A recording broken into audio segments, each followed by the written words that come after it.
If you would have said to me, hey Esther, you're not going to be an attorney and you're going to end up being an entrepreneur and a single mom, I would have said, get out of here.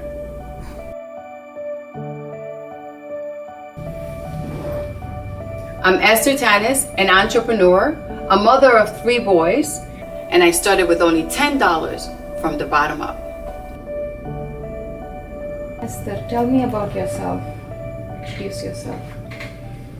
So I'm Esther Tanez. I own 2 businesses, ESTIR Inc. Insurance Agency that I started in 1999 and SimpleTax Bookkeeping. I have been hyper-focused on the insurance side for forever, but opportunities came to help people with their tax returns and financial questions, because that's part of supporting the community. I started when I was going through a divorce, and in 1999 I called my mother to use her basement as my office, and that's where it all began. I was very competitive in high school. Competitive. I needed to be number 1 or at least number 2. And I wanted to make sure that I had a high GPA. I worked hard because I had a dream. I had a dream to be an attorney, to have a minor in psychology so that I can try to figure people out easier. At least that's what I thought. I found out that on paper, I didn't qualify for financial aid. And I was like, what do you mean? We're 6 kids. He says, no, your parents have equity. And I didn't know what that word was at the age of 17 and a half. I couldn't believe it that I wasn't getting money for college. Like, I just couldn't believe it. I was a straight A student. I was salutatorian in my class. For God's sakes, what do you mean I don't get money? What about this scholarship? I'm really, really smart. My SATs were $15.95, for God's sakes. How is it that I didn't get money? Long story short, I ended up not going. I did get into college. They gave me $900. I started college, and then I went to a Christian retreat for the youth. And in that trip, I had an accident. And I literally broke my ankle. Like, my foot was hanging off. And they told my mom, I don't know, we hope that she's able to walk again. So a lot of pain, so I didn't go back to class because there was no way for me to go from one building to another. And I called the school and I said I had an accident, and from the $900 I got $700 back. So now a few months passed by, and I'm able to walk with my cane, and I was dating my first husband, and he says, hey, there's a school and I'll help you. I'll walk with you. There are stairs. And we did that for 6 months, and I got my license as an insurance agent. When I felt better and I could walk again, which I was able to walk again, I ended up working as a salesperson, and that's how I learned the insurance industry in more depth. Little did I know that that was going to be my career as an adult after a divorce. So when I got separated from my husband at that time, he also had lost his job. His company has shut down. So now we have 2 people not working. I, because I was a housewife, and him because the company had shut down. So the reality is that there was no food in the home, right? Because there was no income coming in.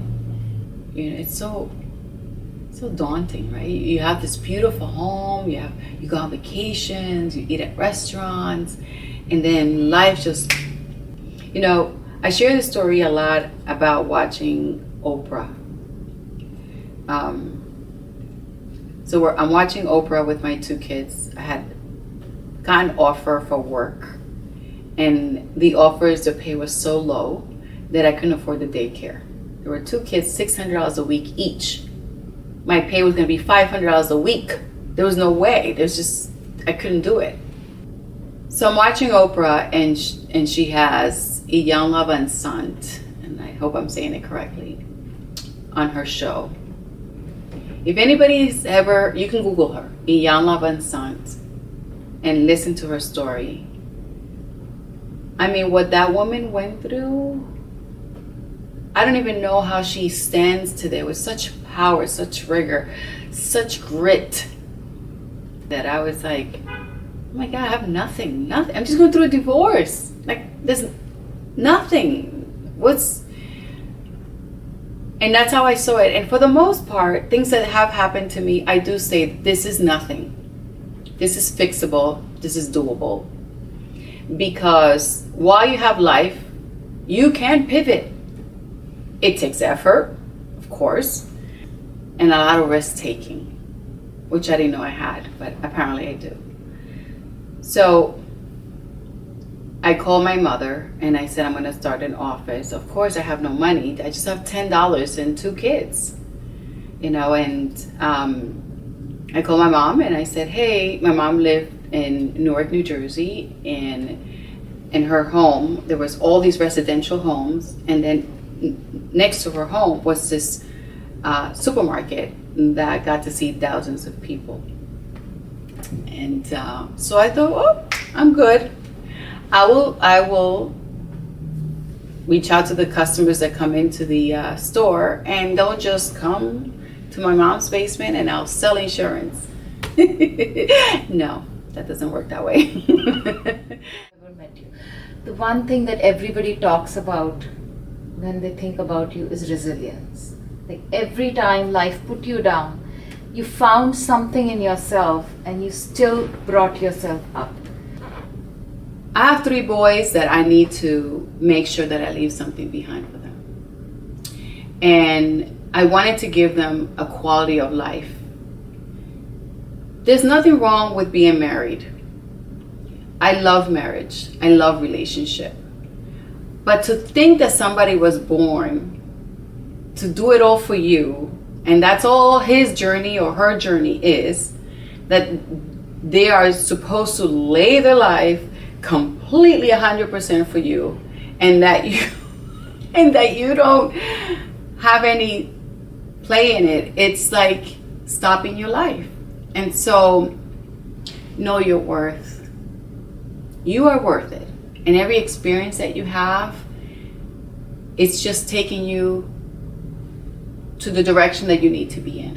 What tools do you wish you had? That I didn't know it was a marketing tool. I had no idea it was going to bring me clients. There's no way to start a business without the commitment.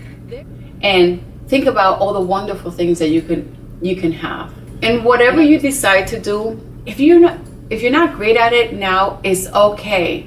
But try to be the best you can be. So guide you through the questions so that when you're writing it, it's almost like a journey. Think of it creating a destination. Imagine. You make it sound so simple. It is simple.